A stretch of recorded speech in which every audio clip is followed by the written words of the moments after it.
warahmatullahi wabarakatuh. Bismillahirrahmanirrahim. Alhamdulillahi rabbil alamin. Wa nusalli wa nusallim ala sayyidina wa nabiyina Muhammadin sallallahu alaihi wa ala alihi wa sahbihi ajma'in. Amma ba'd. Alhamdulillah, tinggi-tinggi kesyukuran kepada Allah Subhanahu wa taala kerana dengan izinnya pada malam ni dapat kita bersama-sama lagi untuk menyambung siri kuliah tafsir Maudhu'i yang kita telah tangguhkan selama 2 bulan. 2 bulan kita tak ada kuliah di sini, dan pada malam ni alhamdulillah sekali lagi diberikan kesempatan untuk sama-sama kita bertadabbur ayat-ayat Allah Subhanahu wa taala tentang tajuk ataupun topik ataupun maudhu' yang kita pilih ialah kisah umat-umat terdahulu di dalam Al-Quranul Karim. Jadi muslimin dan muslimat yang dirahmati Allah sekalian, pada malam ni ayat apa yang kita akan ambil? Kalau ada mushaf yang ada terjemahan Al-Quran, boleh tengok itu yang lebih baik. Sama-sama kita tengok ayat, tengok, renung, perhati untuk tadabbur. Siapa yang dah hafal, alhamdulillah, tak payah tengok. Ayat dalam surah Al-A'raf, ayat dalam surah Al-A'raf, juzuk yang ke 9, ayat 163. Ayat 163 hingga ayat 168. 3, 4, 5, 6, 7, 8. 6 ayat. 6 ayat. Ayat-ayat ni, kalau nak senang cerita, tajuk yang kita bagi kepada 6 ayat ini adalah tentang kaum Yahudi, Bani Israel, dan hari Sabtu. Kebetulan kita pun hari ni hari Sabtu. Apa kaitannya hari Sabtu dengan Yahudi? Kalau kita tahu, kita hari yang mulia bagi kita adalah hari Jumaat. Dan kalau Kristian, hari Ahad. Sebab tu disebut hari Ahad tu holiday. Holiday, hari yang suci.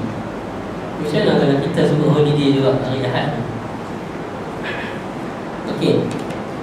Seperti biasa, sebelum kita masuk kepada ayat ni, sebagai iktibar dan sebagai untuk kita boleh membezakan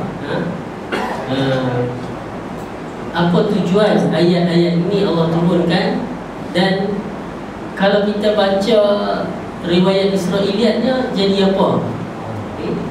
Apa yang berlaku? Ayat ni menurut riwayat Israiliyat, kita boleh tengok dalam Durrul Mansur Asyuti. Cerita dia adalah berlaku pada satu kampung yang bernama Ailah. Ailah. Ada pandangan Israiliyat, ada pandangan kata kampung ni nama Ailah, ada kata Ilat, yang terletak di semenanjung ataupun Teluk Aqabah. Ada pandangan dia kata nama tempat ni Tabariyah. Tabariyah yang terletak di satu tasik, yang nama tasik itu tasik Tabariyah. Yang penting macam-macam pandangan lah dalam Israiliyat ni, tempat ni berlaku di mana. Dia kata di kampung ni ada 2 buah berhala, patung berhala yang terletak di tepi laut, di tepi laut. Satu berhala tu nama dia Laqim, satu lagi berhala tu nama Luqmanah. Allah mewahyukan kepada ikan-ikan di laut tu untuk, ni saya pun ragu-ragu juga, itu yang kita riwayat Israiliyat. Allah mewahyu kepada ikan-ikan di laut, tepi laut, laut yang kampung ni kira duduk tepi laut lah, supaya mengerjakan haji pada hari Sabtu, dekat dengan dua patung berhala tu. Oleh kerana pada hari Sabtu ikan-ikan semua buat haji dekat dua patung tu, maka orang Yahudi di kampung tu dilarang dan tidak dibenarkan untuk menangkap ikan pada hari Sabtu. Sebab ikan tu tengah buat ibadat. Okey. Yang masalahnya, bila dah hari Sabtu tu ikan-ikan semua buat haji, jadi ramai. Banyaklah kan. Banyaklah ikan yang datang ke tepi laut. Tepi laut dekat pantai lah, sebab dua berhala tu ada dekat pantai. Jadi penuh ikan pada hari tu. Hari tu pula tak boleh tangkap ikan. Ini satu godaan dan orang kata apa, satu peraturan yang sukar lah untuk dipatuhi. Jadi beberapa orang, sebahagian penduduk ataupun orang kampung tu, Yahudi di kampung tu, mereka pun berpakat. Mereka kata kita dilarang tangkap ikan hari Sabtu. Hari Sabtu ni ikan banyak. Macam mana kalau kita buat bila hari Sabtu ayam pasang kan? Ayam pasang dia timai sampai dekat laut kan. Tepi pantai tu dia korek buat macam kolam. Buat macam kolam. Persekat macam kolam. Bila ayam pasang, ayam ikan-ikan masuk dalam kolam. Bila ayam surut, dia jadi kolam ikan-ikan tu terperangkap lah dalam kolam yang mereka buat tadi. Bila ayam surut, esok hari Ahad mereka boleh ambil ikan yang duduk kat kolam tu. Mereka bukan tangkap hari Sabtu, bukan tangkap hari Ahad. Jadi mereka pun buatlah macam mana yang mereka rancang. Dan memang banyaklah ikan yang mereka dapat hari Ahad tu, dan mereka boleh tangkap, mereka boleh makan. Jadi ada sebahagian penduduk kampung yang lain pula tengok apa ni, ni seolah-olah tipu kan? Tak boleh buat macam ni. Dan mereka pun memang mulanya menasihati dan mula melarang orang-orang yang buat satu kata apa, helah tipu helah untuk tangkap ikan. Dan mereka ni kata kami semua takut sesuatu yang akan terjadi kepada kamu. Jadi mereka pun pada malam tu mereka tak mau tidur di kampung tu. Mereka keluar daripada kampung tu. Esok pagi bila mereka balik kampung, mereka tengok sunyi sepi kampung. Siapa pun tak keluar rumah. Siapa pun tak keluar rumah. Dan pintu-pintu semua tutup. Mereka heran ni apa yang berlaku dekat kampung ni. Dilanggar Garuda kah? Dan mereka pun pilih seorang lelaki untuk cek apa yang berlaku. Mereka tak panggil kan. Jadi lelaki tu pun pilih cek apa yang berlaku. Dan pergi buka satu rumah, tengok-tengok dalam rumah tu semua ahli rumah tu dah menjadi kera. Dah menjadi kera. Dan bila tengok rumah-rumah lain semua jadi kera. Semua jadi kera. Dan mereka pun buka pintu untuk melepaskan kera-kera semua ni. Semua jadi kera, jadi banyak kera. Dan bila mereka tanya, kamu Fulan bin Fulan tu kah? Kera tu pun angguk lah. Kera tu pun angguk. Terkejut je kan. Ada sekok kera, ada seorang pun sekok kera tu sampai menangis, menangis mengenangkan nasib dia jadi kera. Jadi mereka kata, tu lah kami dah larang dah. Kami dah larang dah. Tengok apa dah jadi kera. Jadi bila dah dilepaskan kera-kera ni semua, mereka pun lari berterpiaran. Dan ditulis sini mati ya. Selepas tu mati semua kera-kera tu. Itu cerita Israeliatnya. Cerita Israeliatnya. Mungkin ada pengajaran, tapi macam mana pun dia riwayat Israeliat.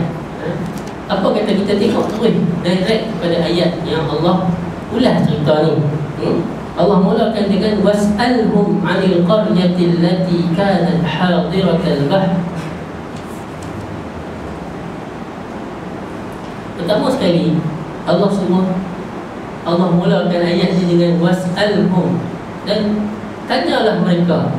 Perintah ini diperintahkan oleh Rasulullah SAW untuk bertanya kepada orang-orang Yahudi di Madinah.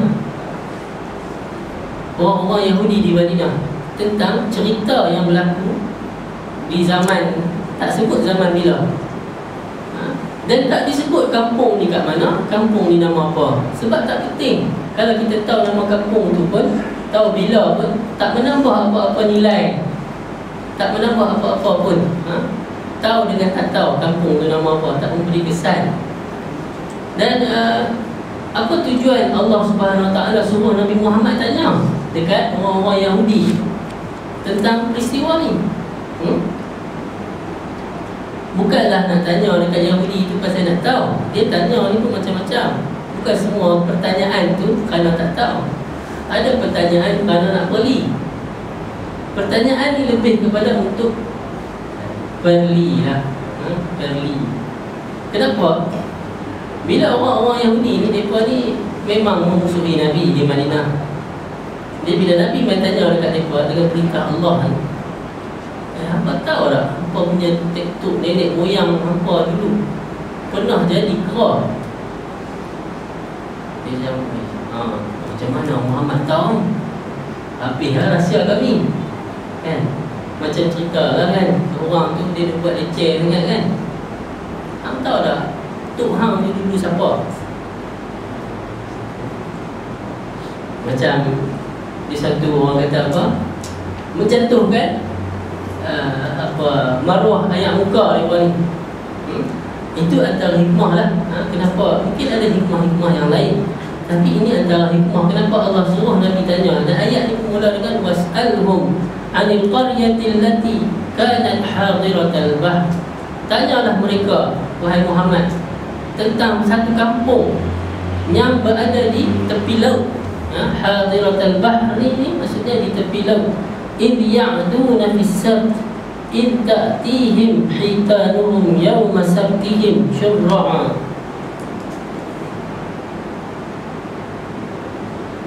إذ يعدون في السبت, apabila mereka melampaui batas, melampaui batas dan melanggar perintah Allah. Ya'dun, ya'tadun, melampau, melanggar perintah Allah pada hari Sabtu. Apa kaitan antara ni dengan hari Sabtu? Imam Raghib Al-Asfahani, Imam Raghib Al-Asfahani, saya yakin orang kat Malaysia tak pernah dengar nama ni. Kenapa pernah dengar? No. Kalau orang-orang yang belajar ilmu pengajian Islam, sepatutnya dia kena kenal nama ni. Sepatutnya dia kenal nama ni. Tapi saya heran nama ni antara nama yang tak popular pun kat Malaysia. Imam Raghib Al-Asfahani ni dia buat satu buku yang cukup famous, buku Al-Mufradat. Buku Al-Mufradat. Buku Mufradat ni adalah buku yang menjelaskan perkataan-perkataan yang jarang ataupun pelik yang digunakan oleh Allah dalam Al-Quran. Maksudnya perkataan Arab, tapi orang Arab sendiri pun dia panggil apa? Jarang guna perkataan ni. Jadi himpunan perkataan-perkataan yang jarang ataupun al-alfaz al-gharibah di dalam Al-Quran didefinisikan oleh Imam Raghib Al-Asfahani ni. Dia kata maksud Sabtu ni adalah, maksud asal dia adalah al-qat'u, potong, putus, potong ataupun putus. Yuqalu sabata sayr ay qata'ahu. Orang yang telah memutuskan perjalanan dia, maksudnya dia berhenti lah. Dia berhenti lah, dia berjalan, dia berhenti. Ataupun sabata syi'rahu, dia memotong rambut dia, potong rambut. Jadi kenapa dia dinamakan hari Sabtu itu sebagai potong ataupun putus? Sebab di sini dikatakan kerana orang-orang Yahudi pada hari Sabtu ni ditegah, dilarang untuk bekerja. Jadi hari lain semua dia kerja, hari ni dia potong ataupun dia memutuskan kerja dia, maksudnya berhenti lah. Hari ni tak boleh kerja. Macam kita adalah